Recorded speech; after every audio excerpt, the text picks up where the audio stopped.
금 투자에 관심 있는 많은 사람들이 가장 궁금해하는 부분 중 하나는 바로 세금 문제입니다.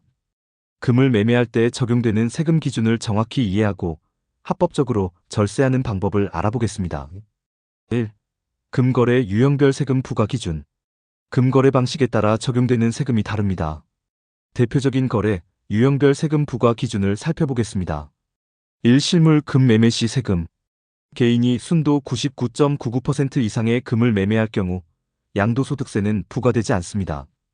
그러나 사업자로 등록된 금거래업자가 금을 매매할 경우 사업소득세가 적용됩니다. 부가가치세 투자용 금은 부가세 면제이지만 금 제품 반지, 목걸이 등은 부가가치세 10%가 부과됩니다. KRX 금 시장거래소에서 매매할 경우 한국거래소 KRX 금 시장을 통한 거래는 부가가치세 면제입니다. 차익이 연간 250만원 이하일 경우 세금이 부과되지 않습니다.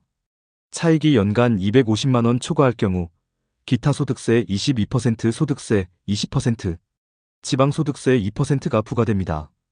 3금 ETF 및 ETN 매매 시 세금. 금 ETF 매매 차익에는 배당 소득세 15.4%가 부과됩니다. 해외 금 ETF 투자 시 매매 차익이 250만원을 초과하면 양도소득세 22% 부과됩니다. 2. 절세 전략 및 세금 리스크 관리. 1. 실물 금 보유를 통한 절세. 금을 실물로 보유하면 양도소득세가 부과되지 않으므로 장기 투자 시 유리합니다. 하지만 매매 시 현금 거래 증빙이 어려울 수 있어 거래 기록을 잘 관리해야 합니다.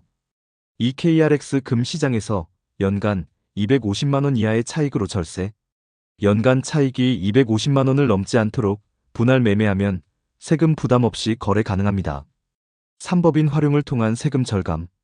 개인보다는 법인을 통해 금을 거래하면 법인세율이 상대적으로 낮아질 수 있습니다. 다만 법인 운영 비용을 고려해야 하므로 전문 세무사의 상담이 필요합니다. 3. 금 매매 시 주의할 사항. 정부의 세법 개정 여부를 항상 체크해야 합니다. 금거래에 대한 세금 정책이 변동될 가능성이 있기 때문입니다. 해외 금 거래 시 추가 세금이 부과될 수 있으므로 사전 조사 필수입니다.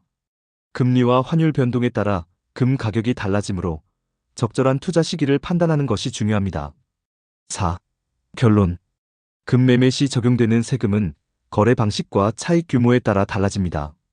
실물 금을 장기 보유하거나 KRX 금 시장에서 연간 250만원 이하의 차익을 유지하면 세금을 절약할 수 있습니다. 또한 정부의 세법 개정 여부를 주기적으로 확인하고 절세 전략을 적절히 활용하는 것이 중요합니다. 금 거래를 계획하고 있다면 위의 내용을 참고하여 세금 부담을 최소화하는 전략을 세우세요. 금 매매 시 세금 부과 기준에 대한 이해를 높이기 위해 추가 정보를 제공하겠습니다. 5. 해외 금 투자 시 세금 부과 사항. 해외 금을 매매할 때 세금 부과 기준은 국가별로 다를 수 있습니다.